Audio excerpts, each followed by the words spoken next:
Hey, John. Hey Eric, how you doing tonight? Ah, I'm good. I'm good. It's been a strange day. It snowed for like 5 minutes. I did. Yeah, I saw the rain had congealed slightly earlier. the rain had congealed. Yeah, which okay. It's cold here. It was yeah. I mean, snow adjacent. They're like Yeah, I was there's trying really a hard. lot of drops in and amongst the potential squint flakes. Yeah, Yeah. yeah, yeah. But okay, yeah, it was that was definitely weird earlier today. And then I will tell you. So, during my lunch hour, I snuck off because I had to um go to the county recorder's office and drop off some paperwork. Okay. And if anyone has ever gone to any government agency where you have to stand in line and drop something off, Mm-hmm. you will understand why this was the weirdest thing ever. I walk in at I think 1:05, like right after 1 o'clock. I was kind of hoping to miss the lunch rush. Like catch them right after lunch. Yeah, get in there. There's nobody in this area. I'm like wondering, and the lights are kind of dim. I'm like, am I in the Am I? right area? And I'm Is looking this at the is this a thing. severance set? Exactly. And I'm looking, is there like the sign? The sign is saying for, property recording, arrow here, but the sign is out in the middle of the hallway. And I'm like, it's pointing to nothing. Anyway, so I kind of wander in, and there are actually a couple of people sitting down in chairs. A couple of humans, Like, okay. Like okay, waiting, or I assume so, but I'm like, well, is there a place I need to go pull a ticket? Because no one's standing at any of the windows. There's like 8 windows, and no humans on either side of the windows. okay. And I am. Who do I ask for help? This is dystopia, and so I finally pieced together that the arrow sign means something different from where the arrow was pointed. And I walk over in, and I go up to a window, and I standing first in line because there was no line in this window, kind of looking at the cubes in the background. I see nothing. And I'm like, do I knock? There's like no bell to ding for service. I'm like, what do I do? Then all of a sudden, someone prairie dogs and he goes, oh, and walks over. I'm like, am I in the right place? And they're like, I don't know. I'm like, How am I supposed to know what you need? that was exactly it. And I'm like, I Is have this? these documentation. Can you tell me if this is what you need? I don't know. I'm like, I was told to bring this here. Can you help me? I don't know. Let me look at the paperwork. So she looks at the paperwork and she's like, oh, yeah, we do this here. I'm like, Oh, oh, good. thank you. Thank you. That'll be $86, please. I'm like, okay. Um, Can I pay with a credit card? I don't see any signs for what types of payment. Oh, we take cash or checks or credit cards. If you do a credit card, though, depending on the credit card, there's a little bit extra transaction fee or something. I'm like, I will pay the I don't 3%. pay. I will pay the $2. Oh, she hands me a sheet that has a flat, additional. If it's $50 to $100, it's an extra $2. If it's $100 Oh, to $150, it's like $3. I mean, it's like it wasn't a percentage; it was like a flat fee. I'm like, it's like so it'll be an extra $2. I'm like, that works for me. Um,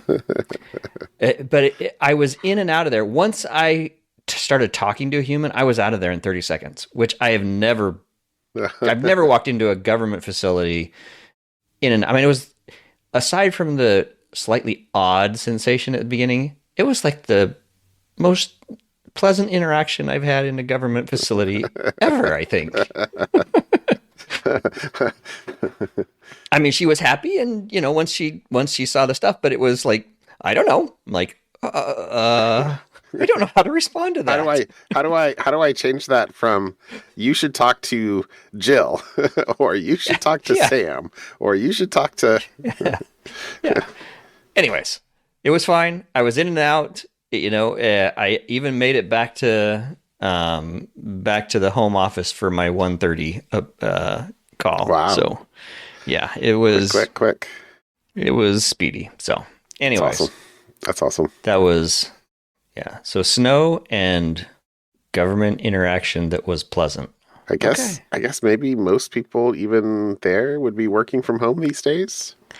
I don't think I there's don't a know. forced return to office. They must just have to have, or they may just have to have like two Well, people in the office to cover for. something because there was I think the other like there was for marriage licenses, it was like the county recorder, property tax payment. There was pay your property taxes at this window, and the windows that I had to stand at had no signs over them, but it was If you have to ask, clearly. you're in the wrong place. That's right. I had to ask, and I was not in the wrong place, but That's pretty it funny. all worked. That's pretty funny. That's pretty funny. All right. So, Yeah. that was my not necessarily weekend, but Funny day. there's your Funny day. Funny day. Yeah. Funny day. Well, I called Apple to try and ask for my final refund to kind of close the iPad saga. Yes. So the iPad saga, I think, is done from my end, but they have to process, and it'll be 5 to 7 days for them to refund my credit card for the extra replacement fee. Of course. I think. Which, to be honest, I don't really care about. I will pay that extra replacement fee since I got it early. But fine, that's great.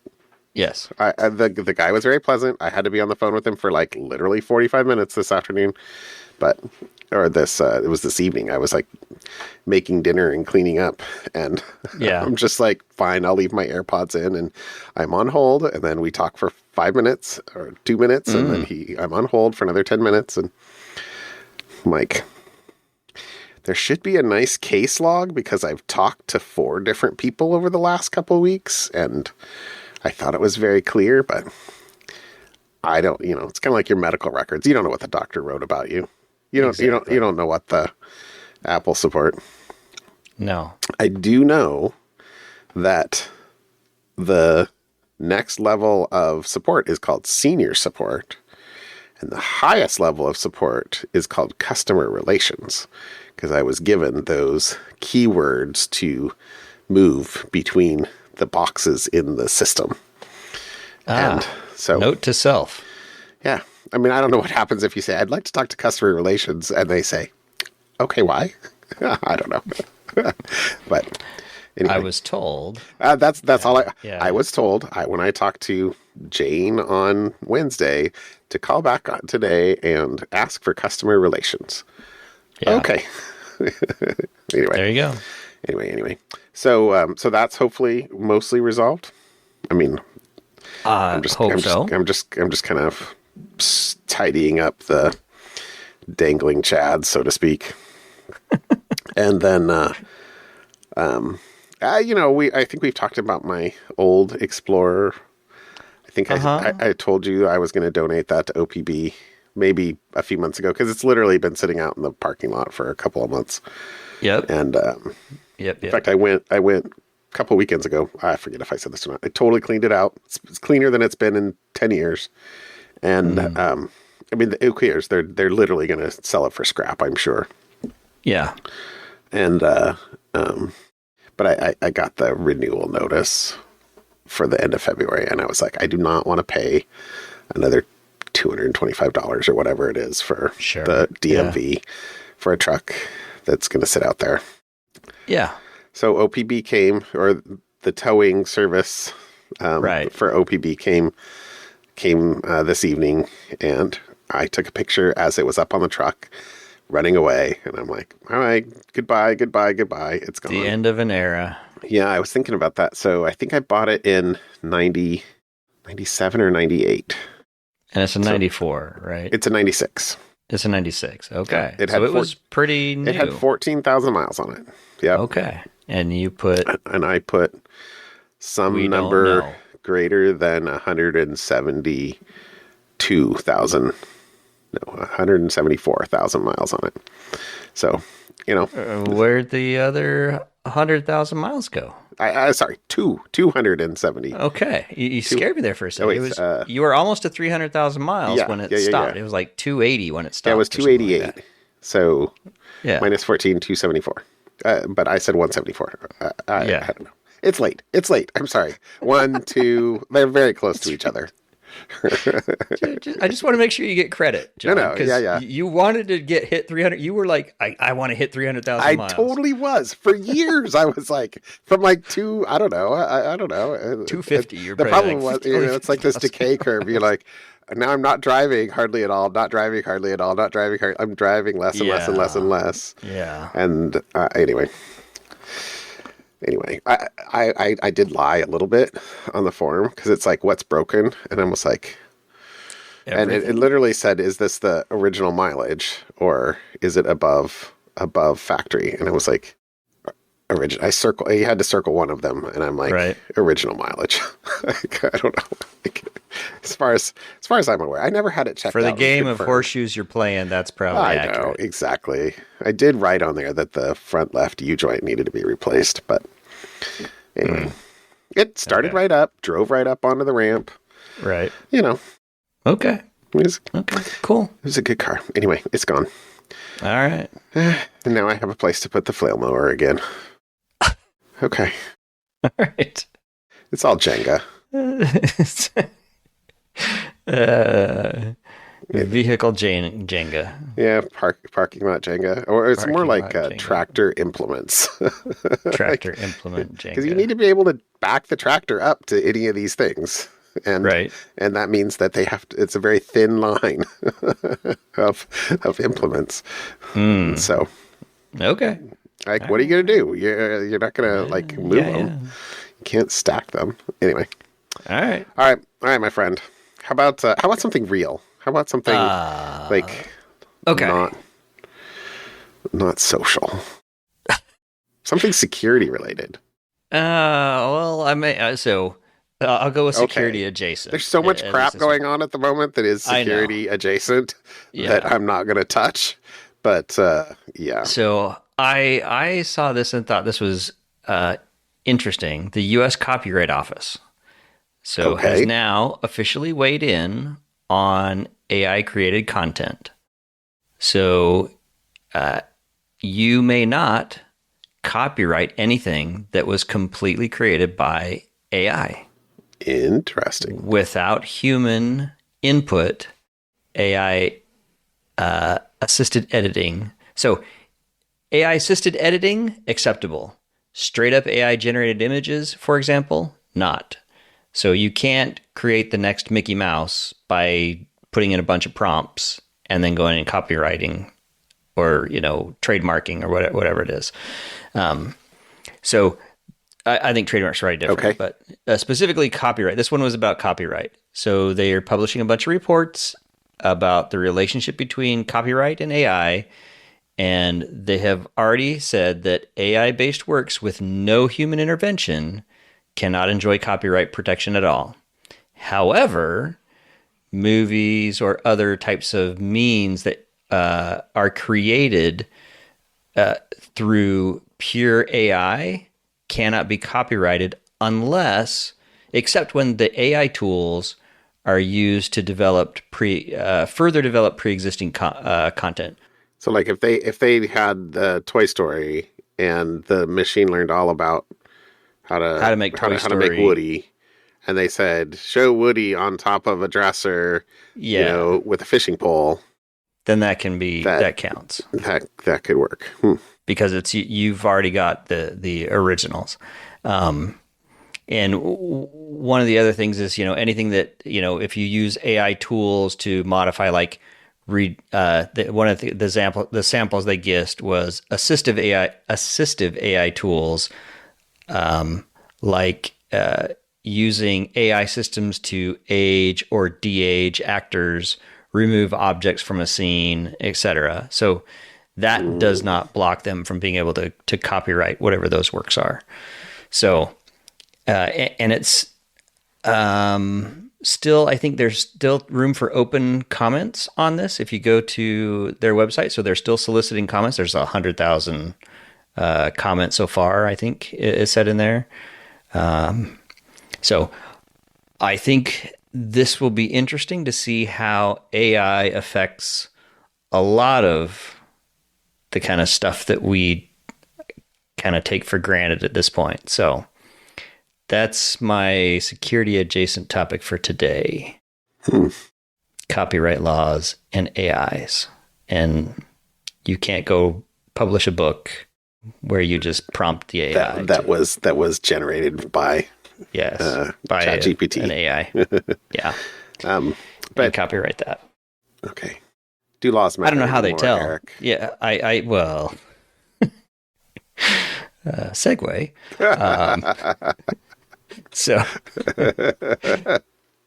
it will be interesting. How can how do you know, or how can you tell if something was only AI generated, and if I change one word manually to the rest of the script, that had some here. So it'll be just interesting to see how this all plays out in general. And my my future thinking brain is like, this will be the genesis of are AI sentient or not? And we'll have the AI wars in the future. Terminator, all those AI wars that we see in the movies, futurist things. Can we point back to some of these things about our early laws that said, no, AIs are not copyright because there's not human, et cetera, et cetera. Anyways, there you go.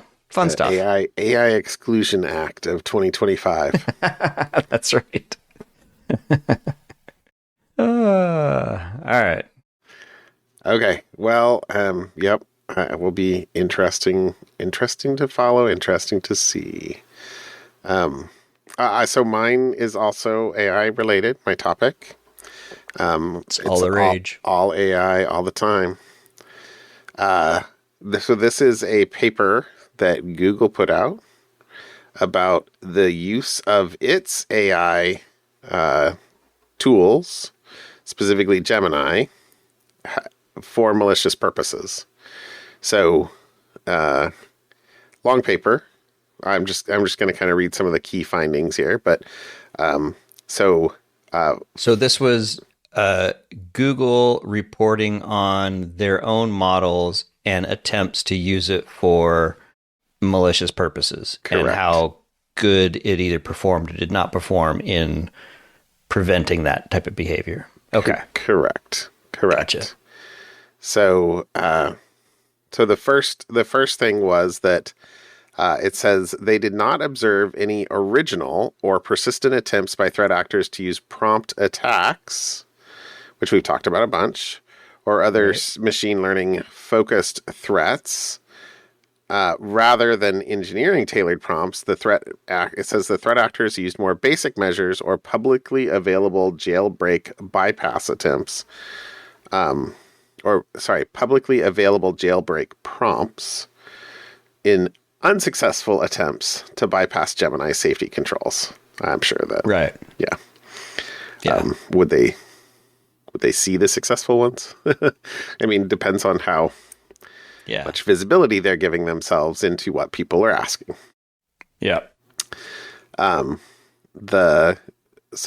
second point was that threat actors are experimenting with Gemini to enable their operations, same as everyone else, all other, right?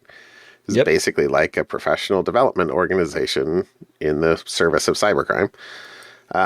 Finding productivity gains, which is helpful, but not yet developing novel capabilities. So it's making things faster, not necessarily different.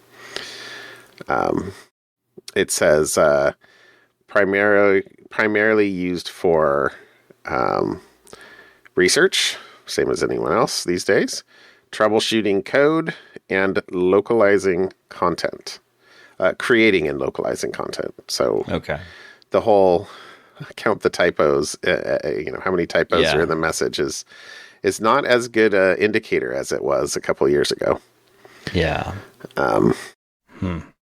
It said that they used Gemini for researching potential targets and hosting providers, reconnaissance. What do you know about X? Research into vulnerabilities, payload development, and assistance with malicious scripting and evasion techniques. Interesting data point. Iranian APT actors were the heaviest users of Gemini. Okay. Interesting. And that let's see, we observed limited use of Gemini by Russian APT actors during the period of analysis. So if they can identify them, really? Yeah. How much is that? The queries are coming from. Why? Yeah. That's fascinating that I want to know some of the data. Yeah. I mean, I've seen plenty of movies where you route your requests through different dots on the globe. Why is Iranian or Russian not doing that? Or maybe they were. OPSEC? Basic OPSEC? I don't know. I don't know what to tell you. Yeah. I don't know. I'm picturing I'm picturing that there's a data scientist somewhere inside Google that's like just running queries across customer Gemini query prompts. Anyway. Next thing was that IO actors. What's IO actors? What does IO stand for? Information operations. Okay. I guess that's the research. Says the definition of information operations was attempt to influence online audiences in a deceptive, coordinated manner. Examples include sock puppet accounts and comment brigading. Social engineering. Social engineering. Yep. Yeah. So it says IO actors use Gemini for research, content generation, including developing personas and messaging, translation and localization, and to find ways to increase their reach. Most prevalent, again, were Iranian. It says accounting for 3/4 of all use by IO actors. We also observed Chinese and Russian IO actors using Gemini primarily for general research and content generation. Gemini's safety and security measures restricted content that would enhance adversary capability. As observed in this data set, Gemini provided assistance with common tasks like creating content, summarizing, explaining complex concepts, and even simple coding tasks. Assisting with more elaborate or explicitly malicious tasks generated safety responses from Gemini. So, good, I guess. And then it says threat actors attempted unsuccessfully to use Gemini to enable abuse of Google products, including researching techniques for Gmail phishing, stealing data, coding a Chrome info stealer, and bypassing Google's account verification methods. So, okay, interesting. So, the obviously there's a long paper here. Long, very long. So certainly welcome to go, click and read through it. But so the summarization is that here's the thing. It says rather than enabling disruptive change, generative AI allows threat actors to move faster and at higher volume. I think we've talked about that a lot. Very expected. Yep. For skilled actors, generative AI tools provide a helpful framework similar to the use of Metasploit or Cobalt Strike. Makes sense. Just essentially scaffolding. And for less skilled actors, they provide a learning and productivity tool, enabling them to more quickly develop tools and incorporate existing techniques. However, current LLMs on their own are unlikely to enable breakthrough capabilities for threat actors. So, novelty, maybe not so much, but the faster and higher volume is disruptive. I guess it depends on how you define I think, breakthrough capabilities. Yeah. And I mean, at the end of the day, this arena is moving very fast. Yeah, so absolutely. What is true today, what we think is true today may not actually be true today, and certainly may not be true tomorrow. So there you go. There you go. Okay. Good paper, good topic, a meaty one. Okay. But there you go. All right.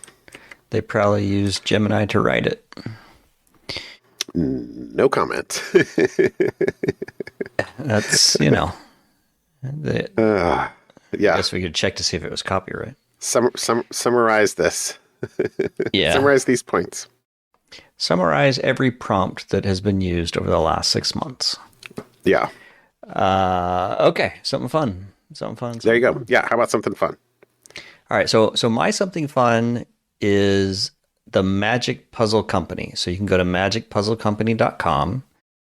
And apparently it was a Kickstarter. We've had a couple neighbors and friends tell us how cool these puzzles are. And if you like jigsaw puzzles at all, these are, I think, a little bit higher quality jigsaw puzzles. And here's the note. It's, we set out to create the most entertaining puzzles you've ever done by combining the traditional jigsaw puzzle experience with ideas from the worlds of tabletop games and magic.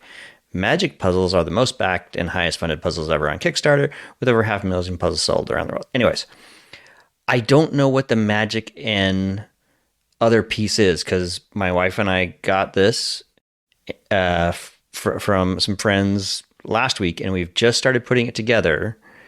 And when you open the box up, there are two envelopes. One says, open this first, and it's all the puzzle pieces. And there's another one says, do not open this until you have finished the puzzle. So I'm assuming that's the magic part.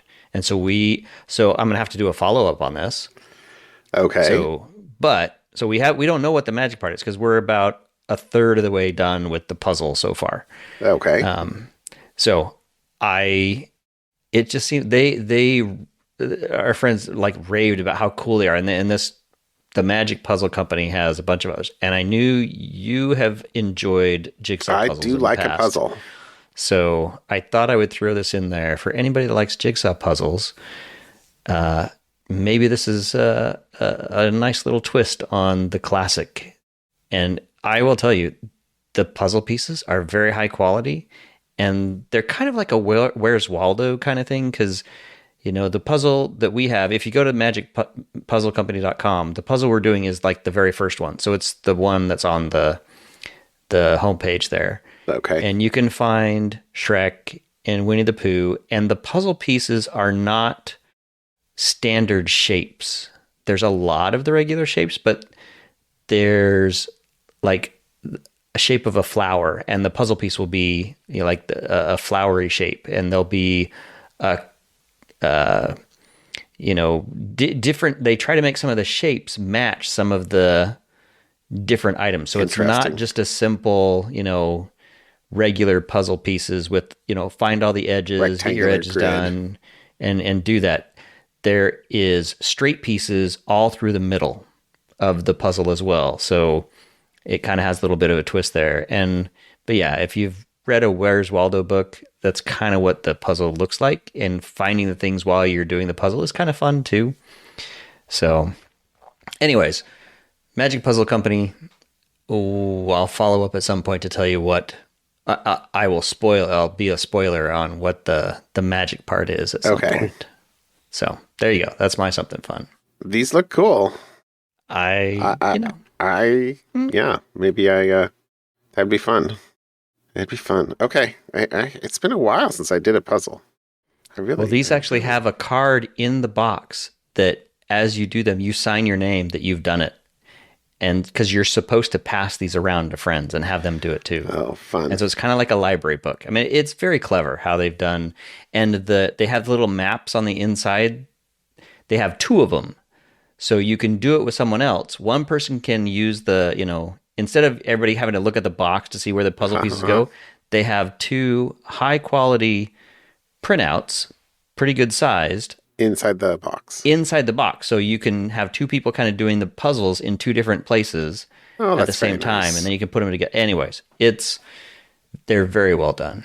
I will tell you what the magic piece is when we get it done. Okay. That sounds. So there you go. That sounds fun. That's awesome. That's awesome. Okay. Okay. My something fun tonight is a semi follow up. Last January, I think, in episode 318, which, as I look back at that, the name of the episode was Cloudy with a Chance of Cell Phones.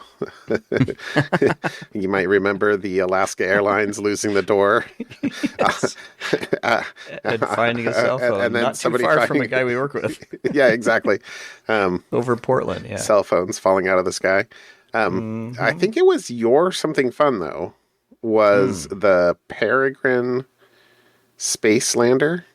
Remember, or it was the moon. It was supposed to go to the moon, and they had a leak, and so Yeah, it was right. it was That's right. problematic, and they wound up after a couple of days just pulling it back and burning it up Right. in the atmosphere. It was supposed to go land on the moon. Yes. So poor lander company, Astrobotic, was the name of the company. So they did not have a good 2024. Started off with a boom, you might say. Yeah. Or maybe a hiss.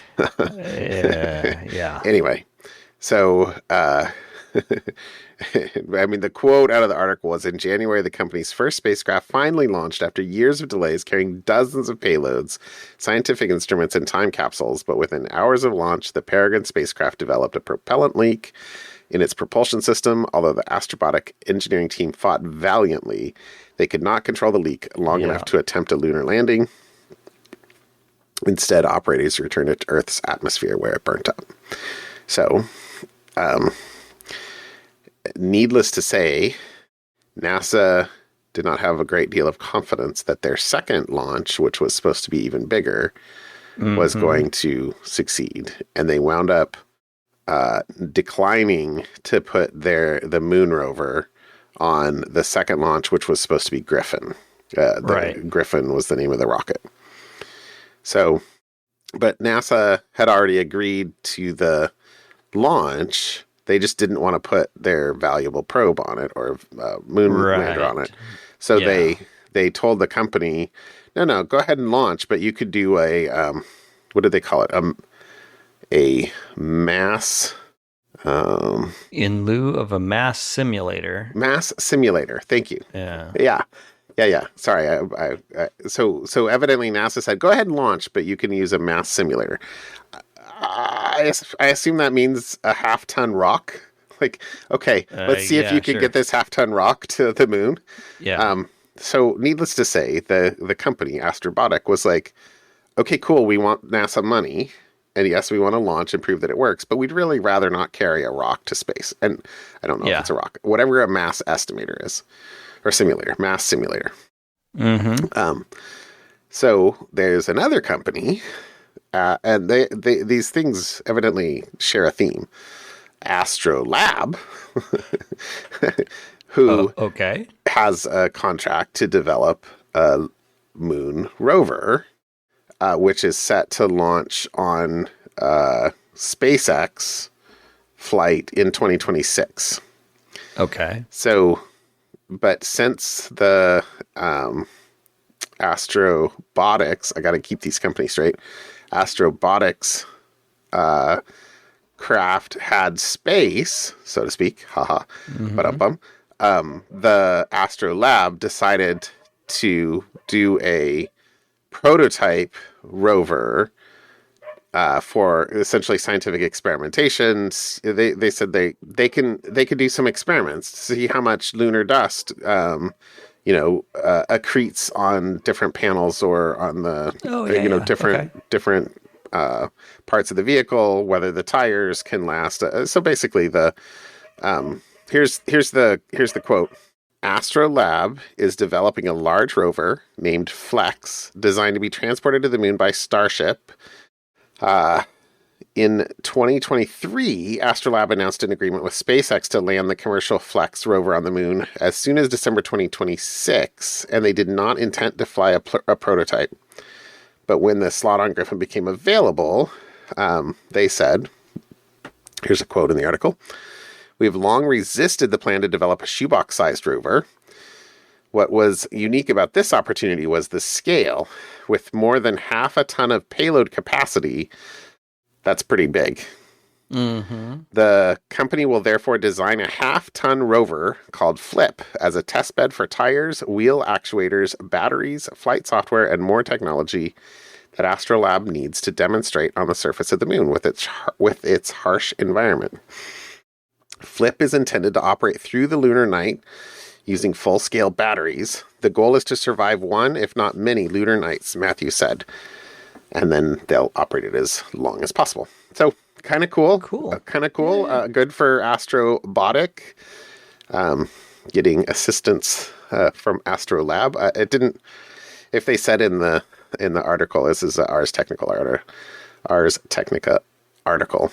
I didn't see if there, how much money was changing hands, or if subsidized or what. But it's when is it going to launch? I didn't see it.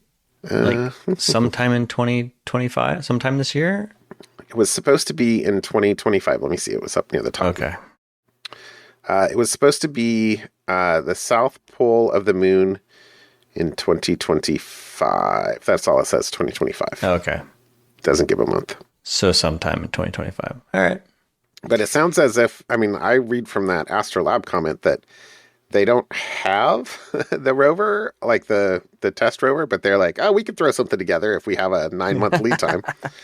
Well, I'm sure you've got a lot of prototypes sitting around as you're developing the real thing, right? You'd think so. You'd think so. But anyway, I saw that. I was like, hey, wait, we talked about that. And then I was like, oh, that was just a year ago. Yeah. There you go. Very cool. All right, my friend. Have a good night. Yep. Have a good night, John. I'll talk to you later. Bye. We'll see you. Bye.